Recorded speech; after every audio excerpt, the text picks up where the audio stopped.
Welcome back to my Modi food maker channel. दिसत आहेत ना चॉकलेटी, अगदी विकत आणल्यासारखे मनुके.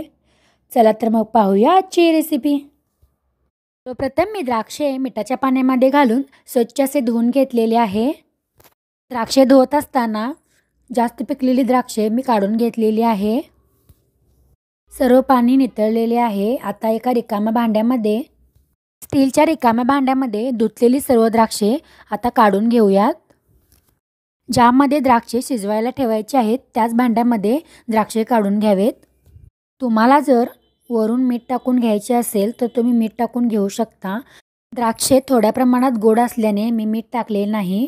आता त्याला पुरेल असे थोडंसं पाणी टाकून घेतलेले आहे.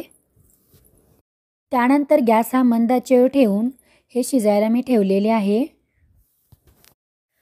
5 ते 10 मिनटं याला शिजवून घ्यायचे आहे.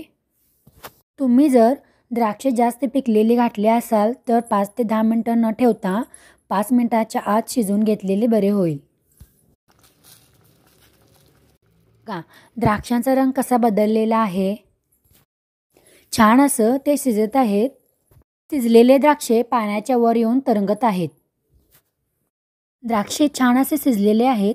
आता ही शिजलेली द्राक्षे आपण एका चाळणीमध्ये काढून घेऊयात. द्राक्षांच्या मध्ये मावेल एवढे पाणी गेल्याने द्राक्षे टमटम फुगलेली आहेत. आता काढलेली द्राक्षे रूम टेम्परेचरपर्यंत येऊपर्यंत आपण थोडंसं थांबायचे आहे. तसेच पाणी पूर्णपणे नितळून द्यायचे आहे. शिजलेली द्राक्षे छान असे रूम टेम्परेचरपर्यंत आलेली आहेत. आता आपण ही द्राक्षे एका कापडामध्ये काढून घेऊयात. कॉटनचे कापड वापरल्याने पाणी पूर्णपणे त्यामध्ये नितळून जाते. त्यामुळे कॉटनचे कापड वापरावे. आता मी कॉटनच्या कापडामध्ये हे सर्व द्राक्षे काढून घेतलेले आहेत आणि त्याला थोडंसं पसरून देत आहे.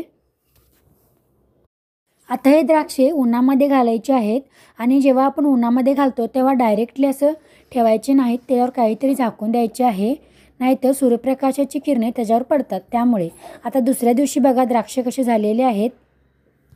तिसऱ्या दिवसानंतर बघा द्राक्षे कशी झालेली आहेत. द्राक्षापासून मनुके तयार झालेले आहेत असे दिसत आहेत ना. कशी वाटली तुम्हाला स्वीट अँड बेस्ट रेसिपी मला नक्कीच कमेंट बॉक्समध्ये कळवा आणि चॅनलला नक्की सबस्क्राईब करा. धन्यवाद.